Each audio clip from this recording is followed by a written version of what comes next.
Good morning, good afternoon, good evening from wherever you've been F3 Revive from. This is F3 Revive. Good to have you back. Welcome to my regular subscribers, viewers. And for those who are new, it's happy to have you joining us. Happy to have you and the crew of F3 Revive fans, members, ladies and friends. Today I'm at Barnett Park, a beautiful recreation area there. There's basketball court, tennis court, there are walking trails. I'm going to turn the camera on so you can see some of the scenes of the park. A lovely place where you can come and relax as a family, have picnics. Okay, this is a basketball court. You see there are gentlemen here. That's a tennis court over there. A lovely park. A lovely park where you can come with the family, have picnic. There's a football field down there, and if you can see it in the camera, there's a pond, there's a gym over here. A lovely park we can come with to spend time with family, to exercise, and do whatever you choose. But today I have a friend with me. His name is Larry Gordon, and I'm going to interview him for us as women, so that we can get some insight as to how men take our husbands, mostly our husbands, to come speaking to women, how they think and what they expect of us from his point of view. All men may not agree with it, but that's his point of view. That's his opinion. So when you hear him share, we all can learn something from everyone's opinions, everyone's point of view. So I'm going to let Larry introduce himself to you, let you know more about him, and then we get on with our interview. Okay, Okay, so good morning, Larry. How are you? Good morning, good morning, good I morning. thank you very much for accepting the invitation to be with me on F3 Revive and allow me to interview you. I would like it to be as comfortable as you would like to and share as much as you choose to. And just feel free to talk. So introduce yourself to the F3 Revive viewers. FV5 viewers, my name is Larry Gordon. I'm here for the first time being interviewed by Miss FV, right? And so I'm pleased to answer some of the questions that she may have to ask me, and I'll give you my thoughts on them. I'm not an expert in the field, but everyone is an expert with their own life experience. And life experience teaches a whole lot more than you can learn in probably educational classes and in universities and colleges. Okay, so now that you have introduced yourself to F3 Revive viewers, what you have to share with us as women as to about how to handle issues with our husband? What you have to share with us as women? As women, we may think that okay, what we're doing is right, our husband may like it, but they may not like it, or we may not know how to deal with it. So from a man's point of view, some downfall, some things that you see that we are doing that would help us to encourage us to change. Share with us as women, as wives, what things that how men think in their relationship with women and what they would like them to see do more of and do less of or stop doing. Well, one of the things that I think that from my perspective, from what women can do with men, they still have more communication. When I say more communications, I mean openly. My personal way of doing things, I like to ask questions and then listen for the answers. So question and answer. Some people do it like that, but others, they for instance, some women may just want to go to the man and say, I want you to do this, this, this, this, this, this, this. Most men would hear it, but it's not listening to what you're saying. They hear what you say, but it goes through one ear and comes through the other because of the way you may have approached it. But I've always been a person that, in the way that you approach me, I would respond in that way. If you approach me aggressive and harsh, I tend to pull back and go back inside my shell kind of. But if you approach me in a nice way, a joking way, a way that's funny and stuff like that, I accept that approach a lot better. Wait, I gotta get away from this music. I just realized music is playing in my background and I can't have this music so that they would flag me. I just realized the music is playing there and I can't be there. So the music you hear is not my music. I didn't have permission to use it. It's just that it's been playing in my background and I just realized it. So I have to move. I have to move from that background. It's not my music. I didn't get permission to use it. So I have to move. Want to go down at the bench? Yeah. So I have to move away from that music. Okay, we go into another section of the playing field. Where are you gonna get? Are you gonna jump the fence? You take a walk to right here. And yes, I could do that too. I could do that. I grew up in the islands, you know, Brother Larry. So I can scale fence. I can climb over fence if I have to. Okay, it's another lovely scenery here. Wow. Lovely, lovely. Okay, let us continue, Brother Larry. You want to sit here? Let me see the lighting. I used to like it. It's a little bit. Come on this end, let me see.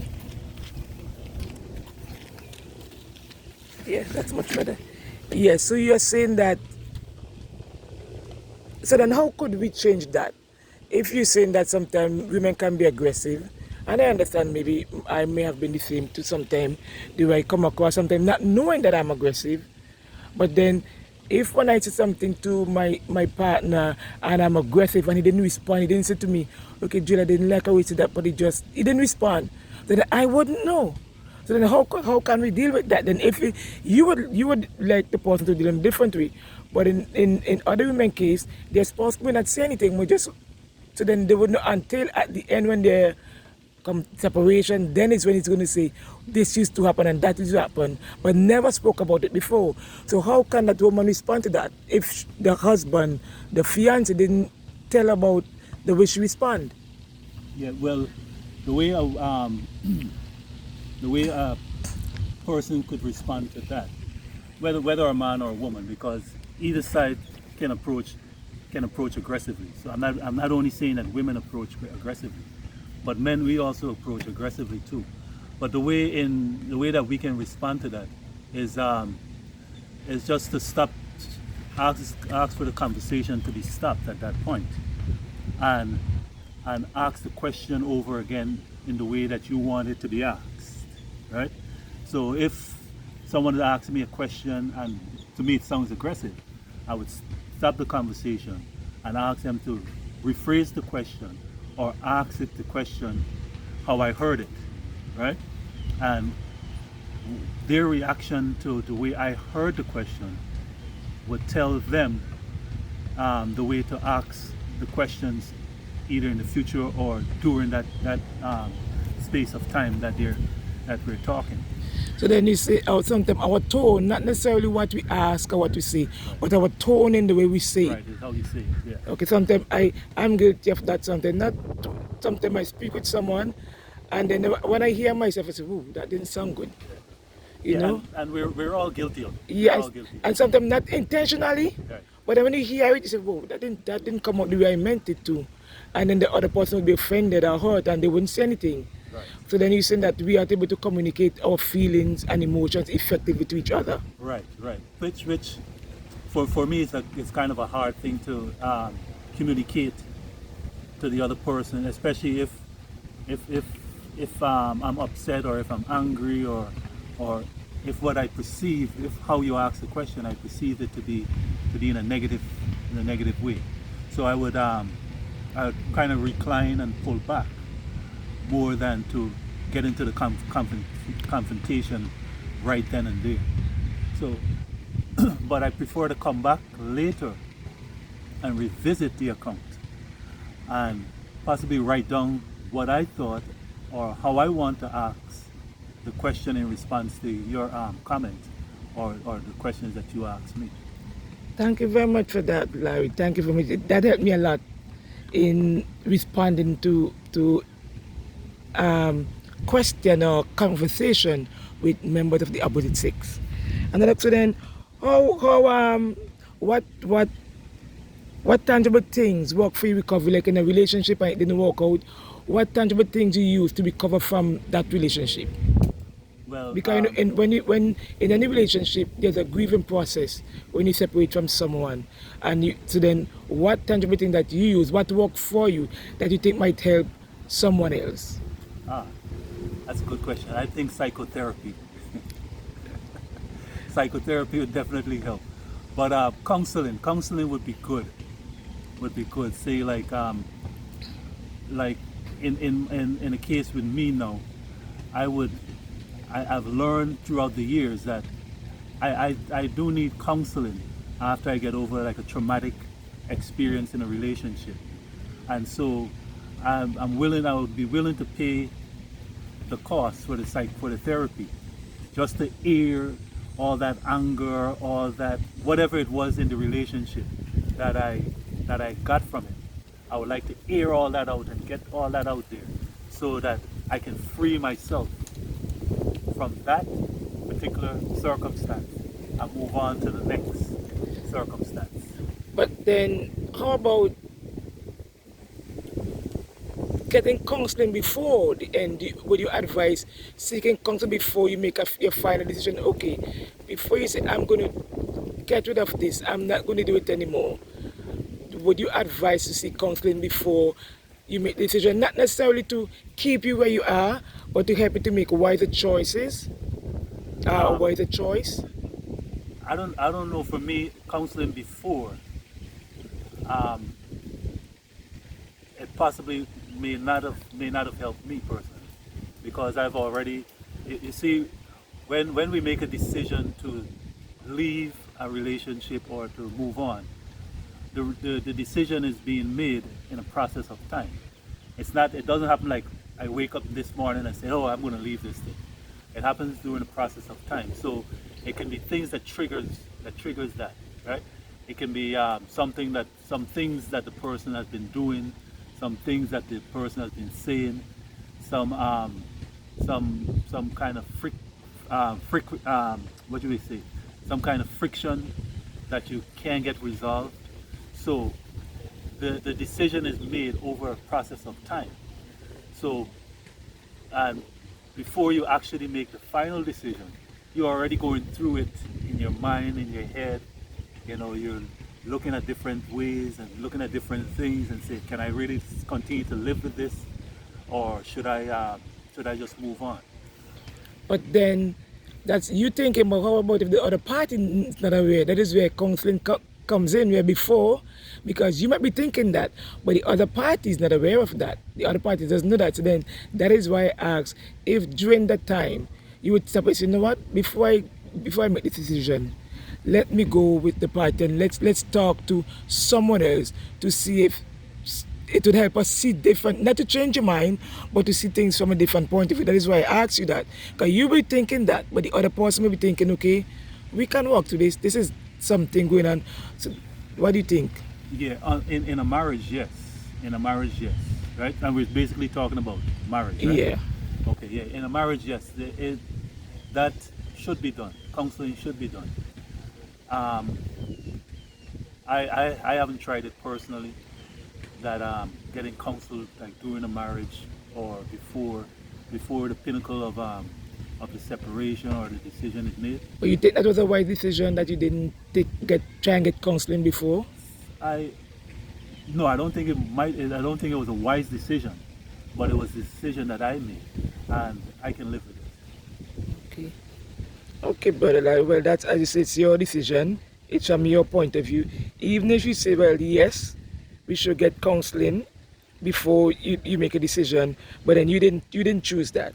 Okay. What you can share with women about how to handle issues with people of the opposite sex, or men on a whole? Say, okay, let me rephrase that question. There are a lot of issues between couples because of relationship with members of the opposite sex, right? There are relationship in marriages because a wife may feel, right, the way a husband is relating to the female is inappropriate, right? And also there are men who doesn't like the relationship their wives having with other men. What is your opinion on that? Well, I'm a outgoing person, right? So I like to laugh and talk with anybody that I meet, or most people that I meet. So for me, if my wife or if my wife would have a conversation or have other male friends, for me personally, it doesn't really bother me personally, right? But some people it may bother, right? On the other hand, it may bother her if I have female friends, right? And in my experience, I did have an issue with that. And so, but some of my friends that I have, and female friends at that, it's been friendship for years, 20, 25 years. We knew each other, right? So that's hard. It's hard for me to say, oh man, I gotta dissolve this friendship because of my wife now, or my spouse that came in Okay, to our relationship. I'm not just talk. I'm just saying friendship because it's impossible for a man to have only his wife or daughters or sisters to be his friends. It's impossible. He must have friends of the opposite sex. Just as the female, it's impossible for her to have a husband, her brothers, her sons only as friends. But I'm talking about when there are no boundaries. The time when this friendship go beyond boundaries. If your wife is or your husband is uncomfortable with what they see taking place, what do you think should happen in the relationship then? Because sometimes there are spouses that they have female friend or male friend, but it's their friend. It's not. I'm not saying they're going to have the same relationship as the wife or the husband, but there should be some relationship with your wife or your husband and your friend. Not I see that, what you're saying. right, not that is my husband friend only and it's not his wife friend, or his wife friend only and not her husband friend. No, I think yes, they are the woman's To be the friend. couple's friend. Should be the couple's friend in as much he might be more friend, the person might be more friend with the husband or the wife, but then there should be some relationship between the person and the spouse. That's what I'm getting at. Okay, so in essence, I wouldn't take one of my friends, my female friends, out to dinner by themselves, me and them only. I want to include my wife or her mate or whoever else in that going out to dinner. Okay, yeah, I agree with that. I totally agree with that. But at the same time now, when it comes down to having opposite friends of the opposite sex, right? There's some women that I've met and I've dealt with personally that don't want you to have any kind of female friends, right? I don't think that's reasonable or logical to say a man should have any Like female it's- friends, like- a woman should have any male friends. No, it's just that we all need to set boundaries. Because sometimes they have friendship in these things and they're very disrespectful to the husband and very disrespectful to the wife. Talk from that point of view where there's a friend, whether the wife has a friend or the husband has a friend, and the disrespect is there towards the other person. Okay, well that now in that case now, I as the person who is the friend of the person, I would have to put a stop to the disrespect by letting them know that, hey man, that's my wife, or in essence that could be your husband. I don't want you can't talk to them in that fashion, or you can't disrespect them in that way, right? And I appreciate if you don't, because it's still when it's all over and done, we're going to go back to our house and you're going to go to your house, and we're going to go our separate ways. But let's keep it friendly, let's keep it respectful, and let's build a relationship from there. And also too, yes, that is great. That is wonderful that the wife would say, okay, this is my husband, the husband, this is my wife. But what about when you in conversation with the person, whomever, and then the person saying to you disrespectful things about his spouse, but you wouldn't say that and correct them, say this is not it. But then you would know that it's not true. However, you wouldn't say anything to rebuke to say no, that's not my wife, that's not true. What do you think about that with that? Because I've heard it from other people where spouses allow other people to say negative things about their spouse and they're okay with it. And I'm thinking, but that's your spouse. Why would you have people speak negatively or that nasty about your spouse? How would you react to that? I had that experience before, and how I handled it. I said I looked at the person in a way that they would understand that, hey, what you're saying I really don't agree with. But sometimes it's better not to say nothing, right? In that instance, to that person, just let them go ahead and think whatever they want to think. But if I know different, I would let it go like that, because hey, everyone has an opinion. And do you think that if I stay silent when I hear something negative about my husband and I wouldn't say, no, that's not the way it is, I give in consent to the person that, yes, that's who my husband is, you saying, yes, that's who my wife is. If we don't say, no, that's not who he is. She's a genuinely nice person. She's a good person. I think you misunderstand her. Think you misunderstand him. That would be a natural reaction for one to take. But and I would agree with that. But it depends on who the person is, right? For me, if it's some Joe Cruz, from somewhere, and they really don't know me or my wife. They know me, but they don't know my wife. Who cares what they think? You know what I mean? Okay. And sometimes to correct them, it's sometimes fruitless. So you think, what do you think about marriage? What do you think about relationship? Marriage, relationship. I think marriage is one of the best institutions that there is, right? From my experience, it's a work in progress. First of all, right? I would never know, or my wife would never know who I am totally, because there's some things they just can't get that far. They can't get that deep into me to know my innermost thoughts, right? But on certain things they will be able to know me, but yet still I can never know. I think Solomon was the one that found out very well that man, women are hard to understand, and although you think you may understand them, you probably don't. So then you say it takes time first.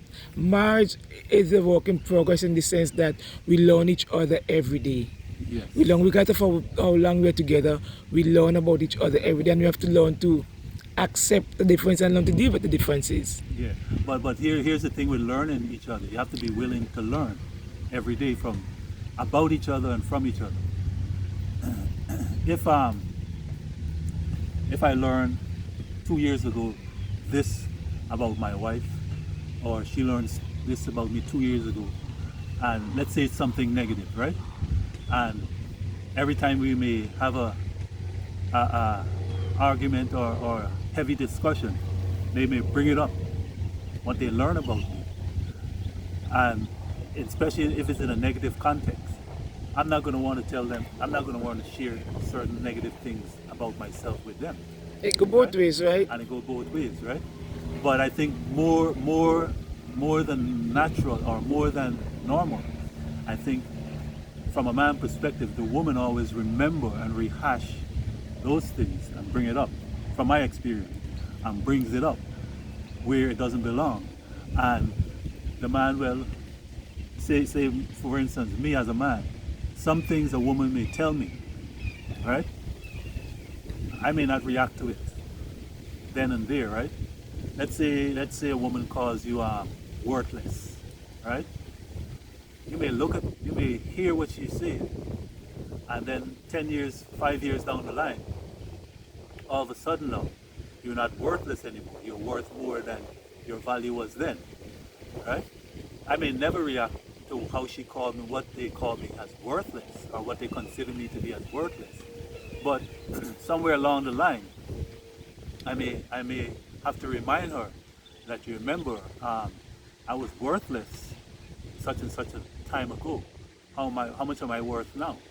You know, and it's happened to me. So I'm giving you my own personal experience. So then you have to be careful of the words we use with each Yes, other. exactly. We can't just call each other names and be negative. We have to be, and I'm saying it may happen, but then it can't be something that continually happens. No, you don't want it to You want continue to to, happen. it may happen like in the beginning of a relationship, but as you grow Exactly. to know each other and learn each other, we try our best to get rid of the negative and grow in love as God's asked us to do. Husbands, love your wife as Christ loved the church and give himself for it, and he asks wives to reverence and respect their husbands. And we read in 1 Peter chapter 3, that the wife that God asks us to be, and Ephesians 5, I think it's 23 to 25, the husband God. Because then we are to strive to be that husband that the Bible said, the priest of the home. But a lot of times the husband think mostly on being the provider and the protector, and they neglect being the priest. And the wife also neglect her responsibility as a helpmeet, where she has to pray for and with them. So they take both of us, both husband and wife, both individuals, to work together to build a marriage, right? Yes. Because no marriage fall apart because of one person. No, Both person contributed for enough the marriage. But at times, I may want to make my husband feel he's alone in it, or my husband may want to make me feel like I'm the alone in the broken apart. But in both parties, are you agreeing with me? Yes, yes. But I want to ask you a question though. What is I hear the term often. The man is the priest of the home.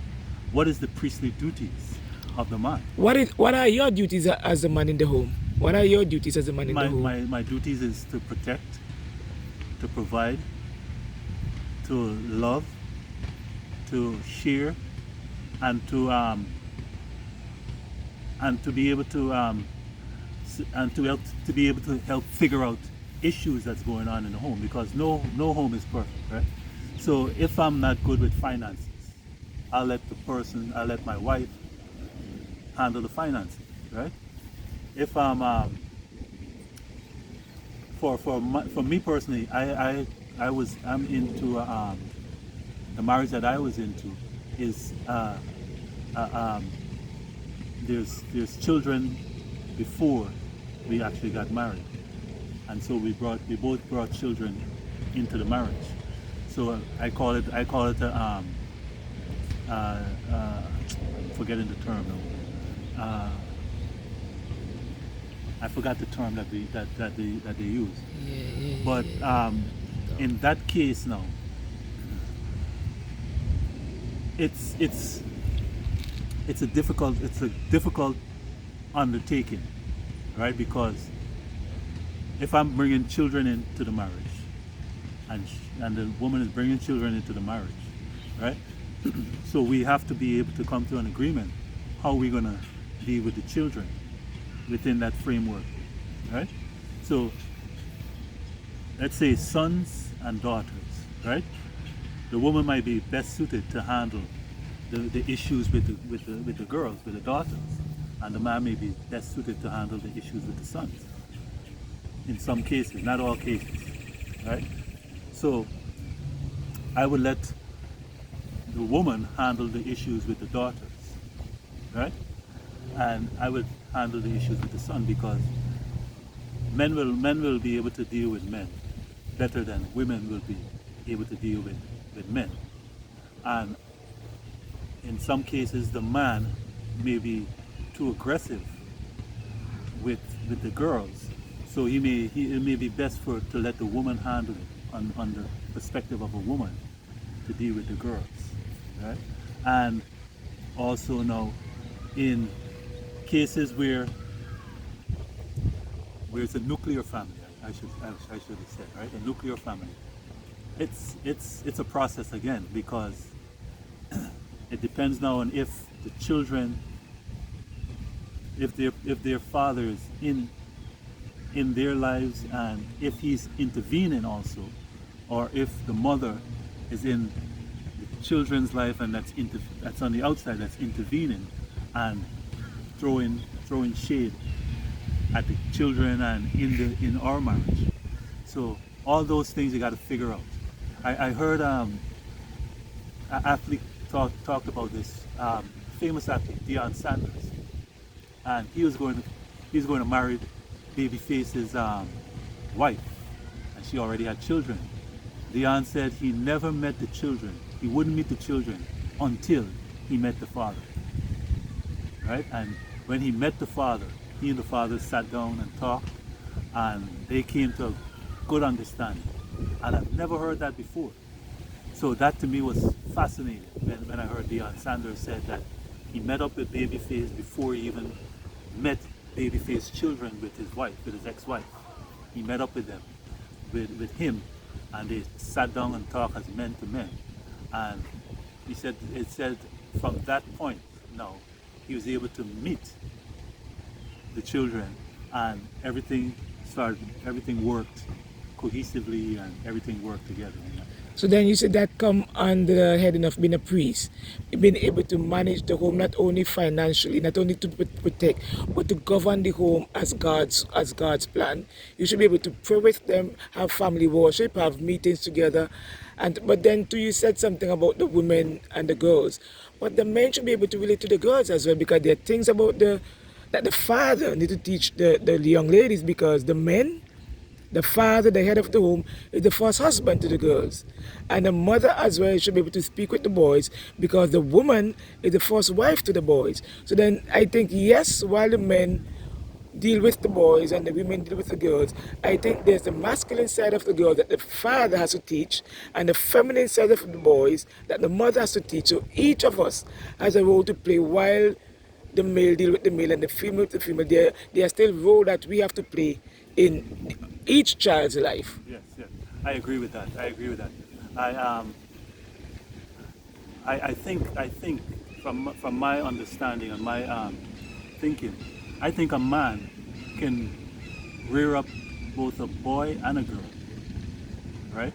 I mean, rear them up, bring them all the way up, right? Because there's things that a man can teach a girl about other men, right? I agree with that. But there's things that a man can teach a girl about women also, right? Exactly, that's what I'm saying. The man has a role in the girl's life, and the woman has a role in it, because they can teach the boys things about women that the man can't, and as you said, the man can teach about the. So then both parties, that is why we have to come together. It can't be, oh, you deal with the girls, and we have to come together as a family unit with God as the head. That is why our foundation has to be on Christ. What do you think about that? Yes, exactly. Our foundation has to be on Christ. And that's hard, that's easier said than done. And from my experience, I tell you why, because and I'm going based on my experience on a nuclear family. When I say a nuclear family, I mean a combined family. A combination of spouse bringing in children and spouse bringing in children into the family. So from my experience, it's more easier said than done, right? Because especially if like how Babyface and Deion Sanders approached it, right? It doesn't happen like that. I mean meet the children's dad, but it may not be on a friendly basis, right? Or I may meet him, hey, what's up? And I keep moving, right? And vice versa, right? But again, you gotta spite it right on your chest. Yeah. But if they have to be in agreement before, in order for it to work in the right way. And as God is the center, you let God lead you, and you let Him direct you, and it's all about prayer. And the amazing thing about prayer is that it really works. That's where the priesthood comes in. As a priest, to gather the family in prayer and discussion, so that, okay, as a family, as a priest, you lead in by example. Okay, we're going to pray about this, we're going to sit and talk about it, then we're going to pray about it, then we're going to let God lead as we act. How about that? Exactly. In my situation, I never had that, I didn't do that, or I didn't have the opportunity to do it in that fashion. So I can tell you it more than likely would work and should work, but I never had the opportunity to do it like that. So I can give you my experience, but I can't tell you exactly what it looks like, because I never experienced it. Okay, Brother Larry, thank you for sharing with us your experience. I know it's very insightful to a lot of us women as we hear from as I say, the horse's mouth, someone who has experienced it being a husband and a father, and how we dealt with the marriage and after marriage. I really thank you for enlightening me, helping me to think different, to think out of the box when dealing with someone of the opposite sex. And I know the women who watch would also be encouraged. They may have questions, they may not agree, but it's your opinion and it's something that we can learn from. Thank you very much once again, and I look forward for part 2 on something else. How about that? Hey, I'm all in. I'm all in. Okay, have a great day. You too. God bless you. All right, thank you. You're welcome. Okay, F35 ladies, that was it from our brother Larry. And now we are going into the kitchen. I have, as I said, these days it's becoming difficult for me to find, well, I shouldn't say difficult, I have a lot of recipes, but to figure out which one to share. So I'm going to go in the kitchen and share a recipe with you, healthy recipe as usual, so that you can enjoy not only the chat, but healthy meals, because it's all about being revived emotionally, spiritually, physically, and intellectually. God bless you, and please don't forget to like, subscribe, and share. Yes, my new viewers and my regular viewers, please continue to like, subscribe, and share. I would like my subscriber count to come up to 100 by the end of the year. So please help me share and like. The more you like, the more you share, the more my feed would appear on other people's feed. So thank you once again for supporting. Thank you for coming back, and like, subscribe, and share. God bless you. Have a great day.